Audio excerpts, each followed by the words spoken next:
Nama saya Fenda Rizky Mani. Nama saya Dian Herlia Putri. Nama saya Kasiana Dia Putri. Saya Anissa Agustina. Nama saya Ananda Yulustari. Nama saya Felix Darmaja. Nama saya Khaulis Ramza Bibi. Kenalkan, nama saya Daki Oktarian. Nama saya Aulia Syaharani. Saya Muhammad Asra. Halo semuanya, selamat datang di video presentasi kelompok 6. Kali ini kita akan membahas chapter 14 dari buku Pitching and Negotiation, yaitu bagaimana sih perencanaan dan juga persiapan membantu kita membangun nilai dalam sebuah negosiasi. Maka dari itu, yuk kita simak videonya. Nah, jadi sebelum kita masuk ke pembahasan materi, di sini kita akan bahas dulu nih tujuan pembelajaran dari materi yang akan disampaikan. Nah, jadi materi ini memberikan pemahaman mengenai negosiasi sebagai proses yang tidak hanya berfokus pada harga, tetapi juga pada penciptaan nilai dan juga strategi. Dalam pembahasan ini, kita akan mempelajari 5 poin. Yang pertama, itu poin nilai dalam negosiasi. Yang kedua, itu dampak harga terhadap keputusan. Yang ketiga, ada poin variabel kunci dalam negosiasi. Yang keempat, itu pengelolaan resiko. Dan yang kelima, yang terakhir adalah perencanaan negosiasi yang praktis. Jika selama ini negosiasi sering dipahami hanya sebagai proses tawar-menawar harga, maka sebenarnya pandangan tersebut masih sangatlah terbatas. Nah, dalam konteks yang lebih luas, nilai dalam negosiasi mencakup seluruh manfaat yang diterima oleh masing-masing pihak, baik dalam bentuk finansial seperti keuntungan maupun non-finansial, seperti kepercayaan, reputasi, dan hubungan jangka panjang. Oleh karena itu, negosiasi tidak bisa hanya diukur dari angka tetapi juga kualitas hasil yang diperoleh. Nah, nilai dalam negosiasi juga bersifat dinamis, artinya dapat diciptakan melalui kolaborasi, dibagikan secara proporsional, serta dilindungi agar tidak menimbulkan kerugian masa depan. Seorang negosiator yang baik tidak hanya berfokus pada hasil akhir, tetapi juga memperhatikan bagaimana proses negosiasi tersebut mampu menghasilkan manfaat yang lebih luas. Dengan demikian, keberhasilan negosiasi tidak hanya dapat dilihat dari siapa yang menang, tetapi dari seberapa besar nilai yang berhasil dibangun bersama. Oke, teman-teman semuanya, sekarang kita akan memasuki slide dinamika nilai dalam negosiasi. Nah, teman-teman, dalam negosiasi itu terdapat 3 faktor utama yang menjadi pertimbangan oleh negosiator. Yang pertama itu pertimbangan harga, yang kedua itu faktor kualitas, dan yang ketiga adalah faktor kecepatan. Ketiganya itu saling sangat-sangat berkaitan dan membentuk nilai dalam sebuah kesepakatan. Namun teman-teman, dalam realitanya atau dalam praktiknya, ketiga faktor ini tidak dapat dimaksimalkan dengan baik secara bersamaan. Jadi umumnya berdasarkan riset, negosiator itu hanya dapat memilih 2 dari 3 faktor yang ada sesuai dengan kebutuhan dan situasi yang dihadapi. Nah, misal nih contohnya, jadi negosiatornya itu pengen harga yang murah dan juga prosesnya yang cepat. Seringkali itu mengorbankan dari kualitas yang didapat. Jadi kualitasnya ada penurunan. Sebaliknya, jika negosiator mengutamakan kualitas dan juga kecepatan, di situ otomatis yang dikorbankan adalah negosiator harus mengeluarkan nilai atau harga yang lebih tinggi. Nah, oleh karena itu, penting banget bagi negosiator memahami hal tersebut agar bisa menentukan prioritas dan membuat strategi yang baik sebelum melakukan negosiasi. Negosiasi memiliki karakteristik yang membedakan dengan jenis komunikasi lainnya, terutama karena melibatkan dua belah pihak atau lebih yang memiliki kepentingan yang berbeda. Perbedaan kepentingan ini sering menimbulkan potensi konflik sehingga diperlukan kemampuan komunikasi yang efektif untuk mengelolanya. Dalam proses ini, negosiasi berperan sebagai sarana untuk menjembatani perbedaan tersebut agar dapat menghasilkan kesepakatan yang saling menguntungkan. Selain itu, negosiasi selalu melibatkan proses memberi dan menerima, sehingga diperlukan keseimbangan antara mempertahankan kepentingan sendiri dan memahami kebutuhan orang lain.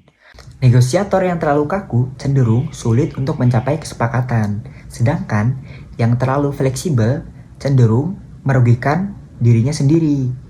Oleh karena itu, kemampuan dalam menjaga keseimbangan ini menjadi salah satu faktor penting dalam keberhasilan negosiasi.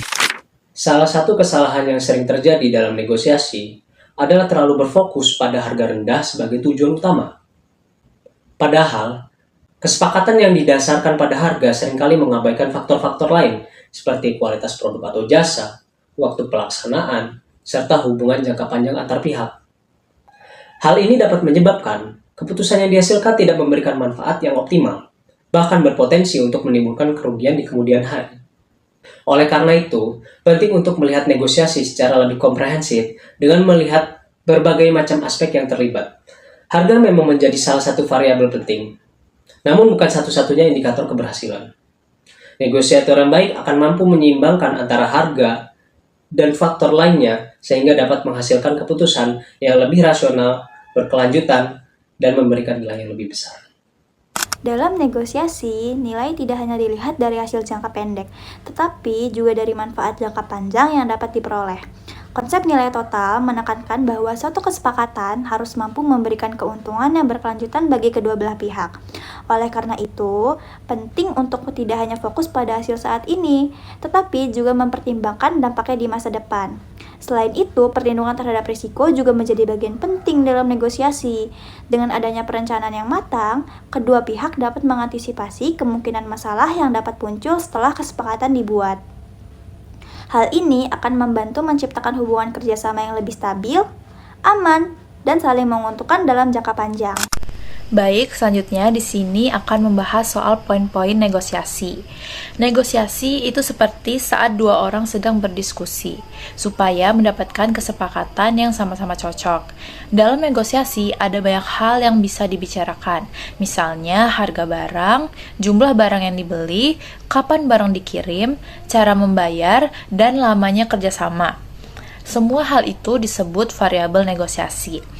Kalau seseorang pintar bernegosiasi, dia tidak hanya fokus pada satu hal saja, misalnya harga murah, tetapi dia juga memikirkan hal lain supaya kedua pihak sama-sama senang. Contohnya, jika harga tidak bisa diturunkan, mungkin waktu pembayarannya bisa dibuat lebih lama atau pengirimannya dibuat lebih cepat. Jadi, keberhasilan negosiasi bukan hanya karena satu faktor saja, tetapi karena kemampuan seseorang mengatur semua hal tersebut dengan seimbang agar tercipta kesepakatan yang baik untuk kedua belah pihak. Baik, selanjutnya pada bagian ini kita akan membahas tentang variabel lanjutan dan risiko dalam negosiasi. Dalam negosiasi, kita tidak hanya fokus pada keuntungan atau hasil akhir saja, tapi juga harus memikirkan risiko yang mungkin terjadi. Karena itu, ada beberapa aspek tambahan yang penting untuk diperhatikan. Yang pertama adalah manajemen risiko dalam kesepakatan. Artinya, kedua belah pihak perlu memikirkan kemungkinan masalah yang bisa muncul dan mencari cara untuk mengurangi dampaknya. Yang kedua adalah pembagian tanggung jawab. Setiap pihak harus memiliki tugas dan tanggung jawab yang jelas agar tidak terjadi kesalahpahaman di kemudian hari. Kemudian yang ketiga, memahami sudut pandang pihak lain. Dalam negosiasi, kita perlu mendengarkan dan memahami kebutuhan maupun kepentingan lawan negosiasi. Dengan begitu, proses negosiasi bisa berjalan lebih lancar dan menghasilkan keputusan yang saling menguntungkan. Selain itu, memahami perspektif masing-masing pihak juga dapat membantu mengurangi potensi konflik dan membangun kepercayaan. Kepercayaan ini penting untuk menciptakan hubungan kerjasama yang baik dan jangka panjang. Jadi, dapat disimpulkan bahwa negosiasi yang baik bukan hanya mencari keuntungan, tetapi juga bagaimana menciptakan kesepakatan yang aman, adil, dan menguntungkan bagi semua pihak. Dalam praktiknya, negosiator dituntut untuk mampu bekerja dengan berbagai variabel secara fleksibel. Salah satu pendekatan yang dapat digunakan adalah trade-off, yaitu menukar satu kepentingan dengan kepentingan lain yang dianggap lebih menguntungkan. Strategi ini memungkinkan kedua pihak untuk tetap mendapatkan manfaat meskipun tidak semua keinginan dapat terpenuhi. Selain itu, fleksibilitas dalam sistem pembayaran maupun penyesuaian spesifikasi juga dapat menjadi solusi dalam mencapai kesepakatan. Pendekatan ini membuka peluang terciptanya solusi yang bersifat win-win, yang dimana kedua pihak merasa diuntungkan dan tidak ada pihak yang dirugikan. Hal ini menjadi tujuan utama dalam negosiasi yang efektif. Bahwasanya resiko merupakan bagian yang dapat dipisahkan dari setiap proses negosiasi. Namun, resiko tidak selalu harus dihindari, melainkan perlu dikelola dengan strategi yang tepat. Pengelolaan risiko yang baik dan dapat dilakukan melalui komunikasi yang jelas, pembagian tanggung jawab yang tegas, serta adanya kesepakatan yang memberikan perlindungan bagi kedua pihak. Dengan pendekatan tersebut, potensi kerugian dapat diminimalkan dan kedua pihak dapat merasa lebih aman dalam menjalankan kesepakatan. Hal ini menunjukkan bahwa negosiasi yang baik bukan hanya tentang mencapai kesepakatan, tapi juga tentang memastikan bahwa kesepakatan tersebut dapat berjalan dengan baik dan memberikan manfaat dalam jangka panjang. Baik, di bagian ini kita masuk ke studi kasus nyata yaitu ICEPA, yaitu Indonesian Australia Comprehensive Economic Partnership Agreement. ICEPA merupakan perjanjian kerjasama perdagangan antara Indonesia dan juga Australia yang mulai berlaku pada tahun 2020 setelah melalui proses negosiasi yang cukup panjang sejak tahun 2010.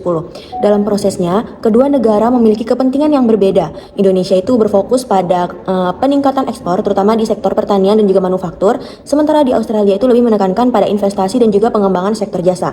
Perbedaan kepentingan ini itu sempat menjadi tantangan dalam negosiasi. Namun, melalui berbagai tahap seperti studi kelayakan, diskusi formal, hingga keterlibatan berbagai pihak seperti pemerintahan, pelaku industri, dan juga akademisi, akhirnya ditemukan titik temu. Hasil dari negosiasi ini itu cukup signifikan, di mana 99% tarif impor Australia untuk produk Indonesia itu dihapus. Di sisi lain, Indonesia juga memberikan kemudahan akses bagi produk dan juga investasi dari Australia.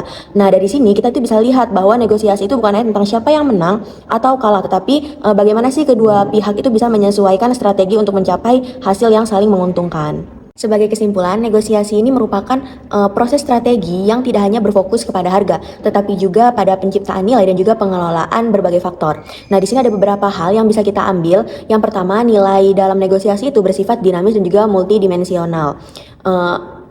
Artinya itu tidak hanya dilihat dari satu sisi saja.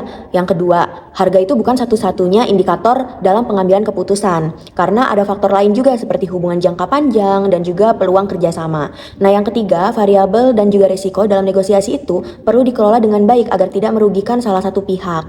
Yang keempat, perencanaan yang matang itu sangat menentukan keberhasilan dari negosiasi. Dan yang terakhir, tujuan utama dari negosiasi itu adalah untuk mencapai kesepakatan yang optimal dan juga berkelanjutan bagi semua pihak yang terlibat.